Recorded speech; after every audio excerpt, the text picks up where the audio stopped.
I actually have no idea how good I look here, so if the angle's a little off, tell me.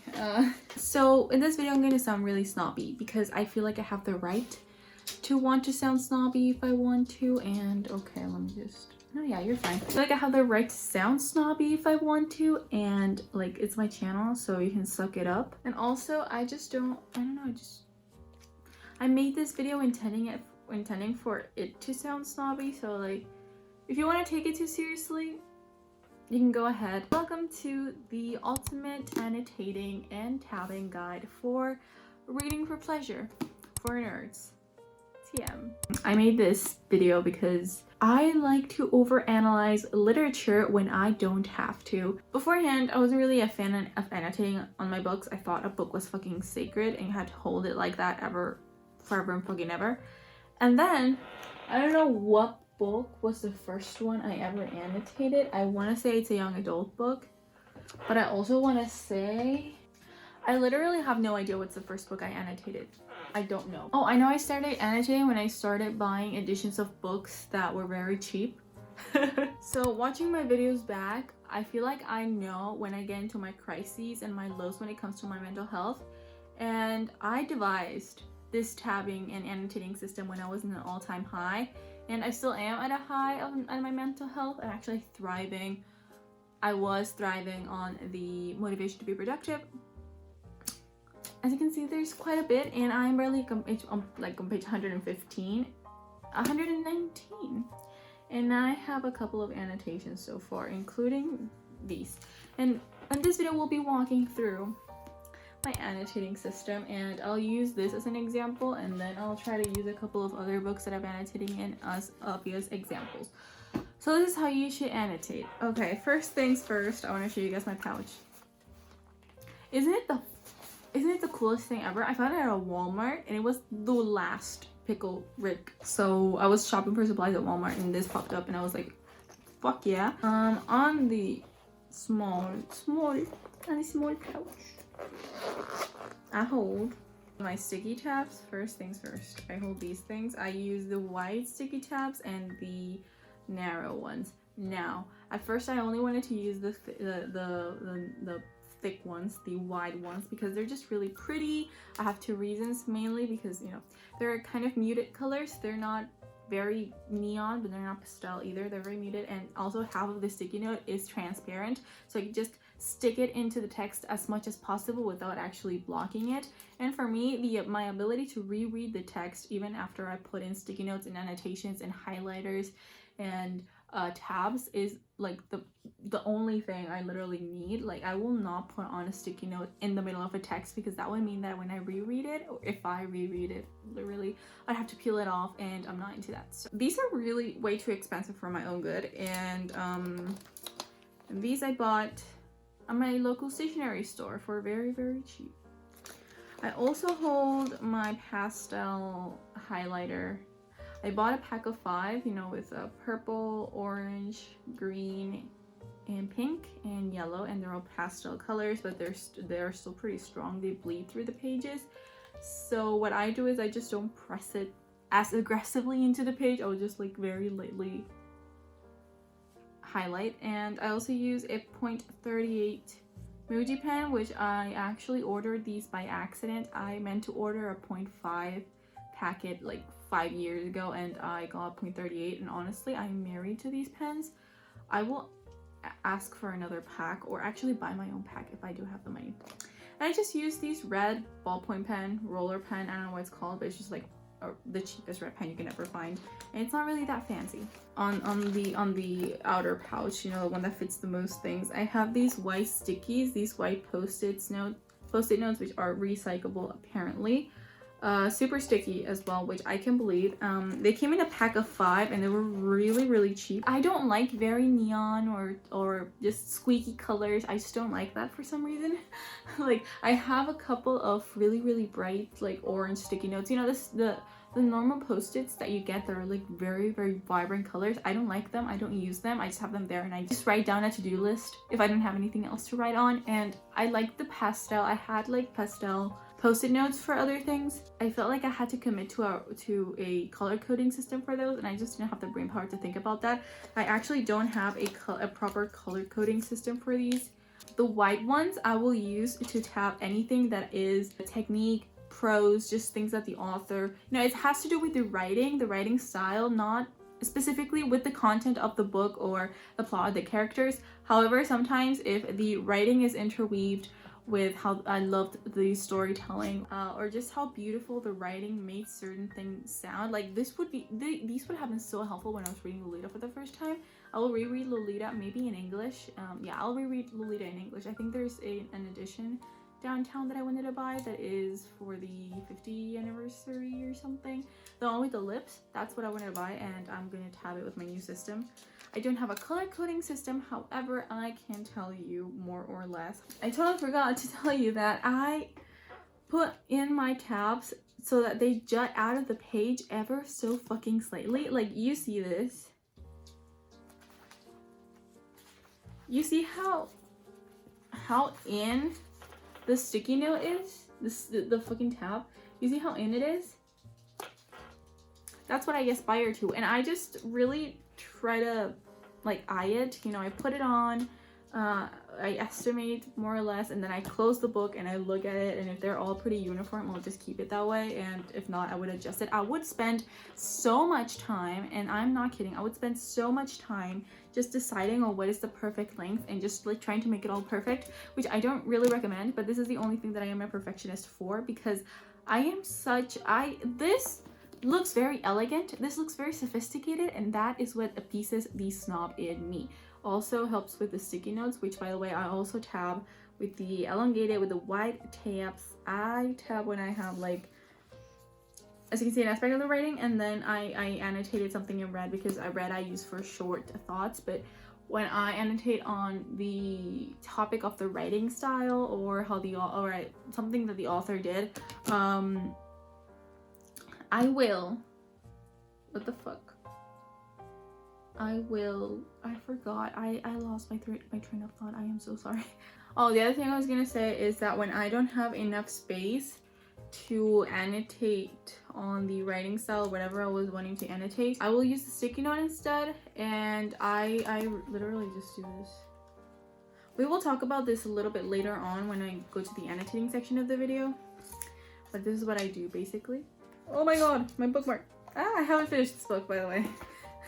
Well, I already told you that. I would use this for writing style, for the execution, good or bad, of core plot elements. A pair of pink and purple for sentiments, situations, events, descriptions that evoke or fail to evoke feelings, maybe of warmth, maybe of sadness, of rage, but it is not about the events themselves, but it's about how the writing style helps you feel a sentiment or a feeling more like that you would never have experienced otherwise, and that the author was excellent in executing.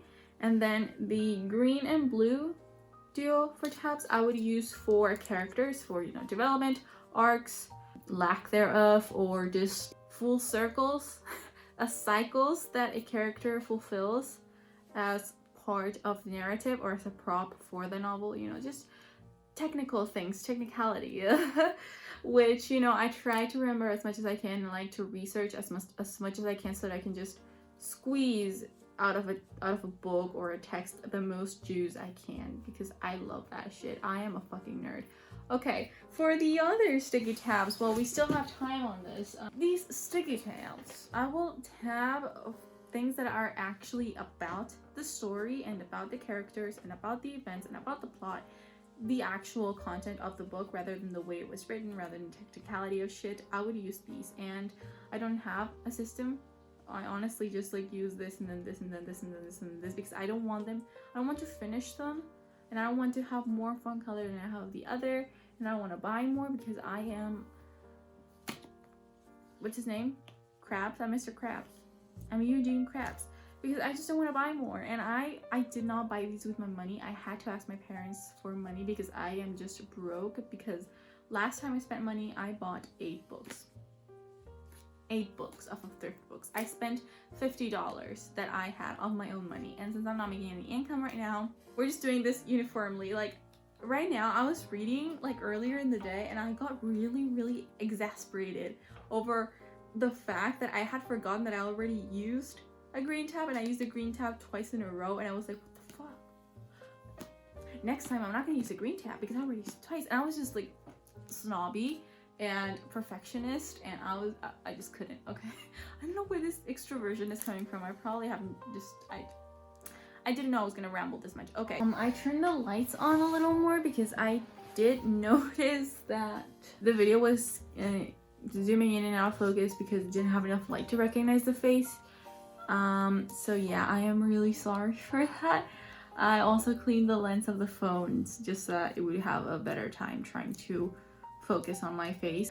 Okay, I was going on to the color coding system that I would have for this. Again, I only use these tabs to mark things that are about the plot, the characters, and the setting, and what the characters say and what the characters feel. It's not about the way that it was written. It's more so about the little details that make me feel a certain way about the story. For example, when I take in The Devil in the White City by Eric Larson, because it's the first book that I am actually using the system for, you know, minus the color coding. I don't know what this page is about. I don't know what this is about. It's page 26, and I know that I tabbed a small green tab, and then I annotated I went on a tangent the next page, so should be interesting. Danielle Hudson Burnham. This is talking about one of the main historical figures that we're discussing. And I underlined, I actually highlighted. I underlined in highlighter, and then I highlighted.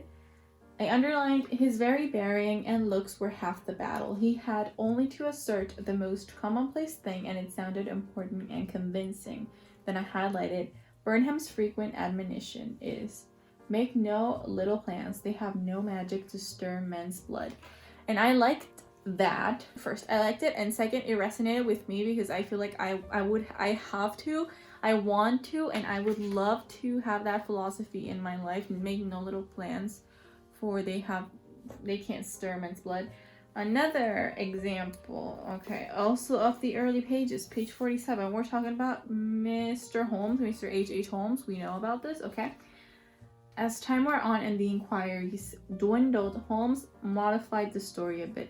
Mrs. Holton, he explained, liked California so much she had decided to settle there permanently. So this is about how Mr. Holmes, he bought the pharmacy that was the Holtons, and he let them live upstairs, and then they disappeared, and the clients started asking about them because it was the family pharmacy. He said they had gone to California to visit a friend, and then he said that Mrs. Holton liked California so much she had decided to settle there permanently. And then I annotated right next to it, settled with a sweet kiss of death, because apparently he had most probably killed her. And I put in a sticky tab right there because it was just an exciting moment. Not exciting because I love seeing people killed, but it was an exciting moment, as in it was shocking, and it was just like, okay, things are getting started here. Story is actually, you know, steering into what I actually know, and it was just something that evoked feelings in me. For the system that maybe you would like to follow, color coding and stuff, I don't use it, but if I had one, and I would use it for orange, for just sentiments that are warm and comforting. Pink is for situations that me or you would find. There could be situations, recounts, pieces of dialogue that would just entice either empathy or tears. Yellow is for moments in the text that make you feel excited or just an immediate boost of serotonin or adrenaline.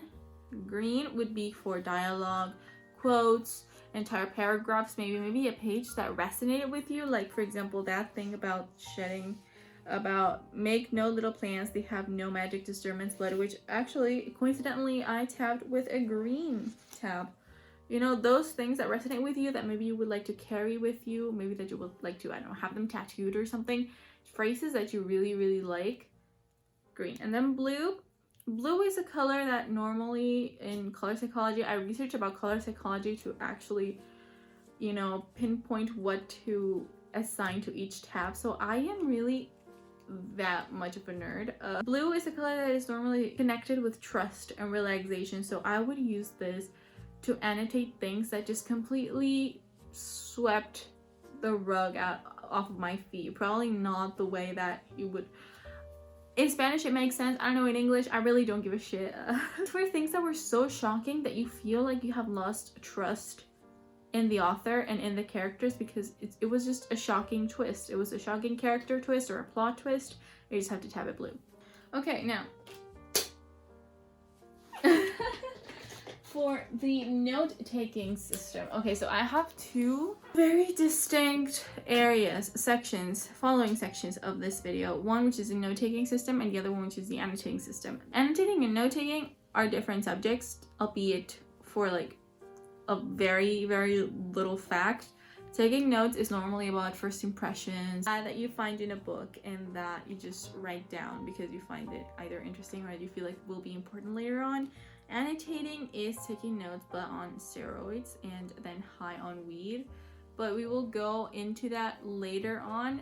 For taking notes rather than full-on annotating, I use red pen, and also this is for the audiobooks too.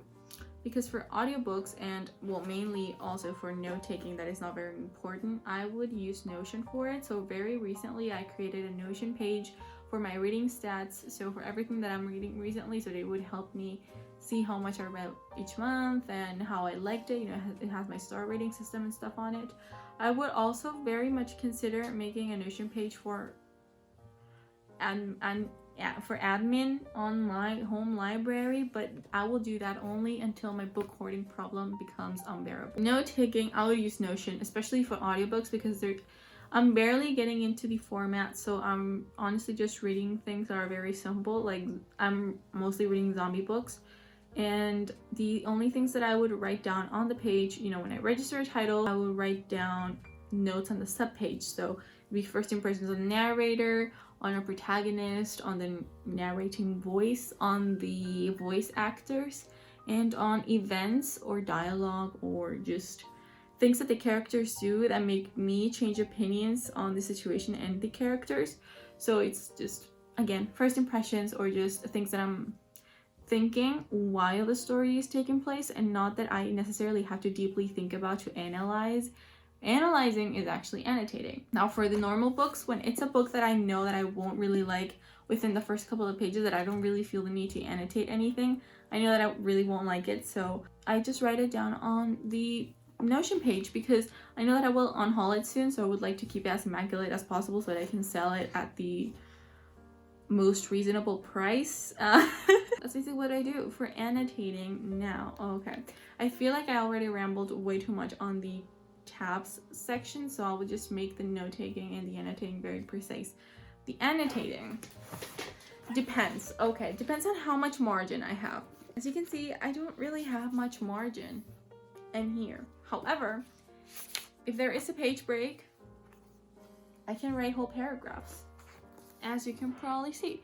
And if I don't have a page break and I really need to write a whole paragraph, for example, on, oh my fucking god, okay, sorry, on, for example, this, there was a pause, and then I opened up a sticky note and I wrote an entire paragraph on it.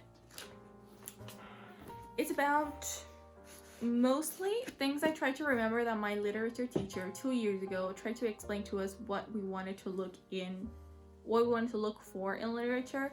It's mostly about the writing style, about things that I noticed that I like about the writing style, about if I'm already a couple of pages in and I realize that the author is picking things apart or just presenting to us certain characters or situations or places with malicious intent or with ulterior motives, because, you know, maybe he wants to foreshadow some things, or maybe he just wants you to think of a character this way when in reality they are this way objectively, then I'll most likely annotate those things. Also, the execution of plot devices, you know, just things that I find deep and profound, and things that require a tangent on a page, I'll most likely annotate. Like, it's so subjective, and it's subjective to the book itself. Like, I don't just look for specific things in a book. Like, as I am reading it and I start to notice things that I really would like to comment on, or would like to fall back on, or would like to do more research on, or like to study or emulate or replicate, or things that I'm just genuinely really interested in, I will annotate those, and that way I can just easily come back to them. I don't want to really give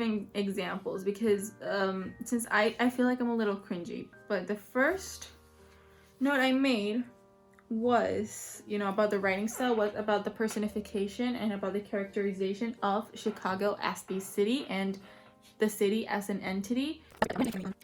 About Holmes on his first wife. He told her how the hogs climbed the bridge of sighs to an elevated platform where chains were attached to their hind legs, and they were swept away, shrieking along an overhead track down into the bloody core of the slaughterhouse. In reference of, he told her pleasantly shocking stories about the stockyards. And I just made some notes about, you know, it's great characterization because he's talking to her about the city and how ambitious it is and how great it is, and then he just, and it's not that he actually did that, we don't know if he actually did that, but it's about how he would kind of give himself away in his psychopathy, I guess, sociopathy, and the way that he would just go on a tangent about things that interest him, in which case are the animal slaughter. The wife would found shockingly pleasant rather than finding them weird, because she didn't have a standard of what was weird back then, and that was an actual red flag. Those kinds of things are what I like to annotate, and I would like to bring it into this video now because I don't feel like I have anything more of substance to say. Thank you so much for watching. If you have any thoughts on how I made the video or on what is in the content of the video, comment section. Thank you so much for watching. Honestly, I'm just very glad I finally made this video because I just had it on my mind for a while, and I love this. I can talk about systems that I would use for doing certain tasks, and maybe I will not use it as much, but like I can talk about systems and about rules for hours and hours because I'm a control freak and I like to control every single aspect of what I do. One of the things that I can control is the way that I annotate and the way that I tab. So thank you so much for watching. I hope you liked it, and if you want any other videos in the future, this video was unasked for and I recognize that, but I fucking wanted to make it, okay? Thank you for watching. Bye!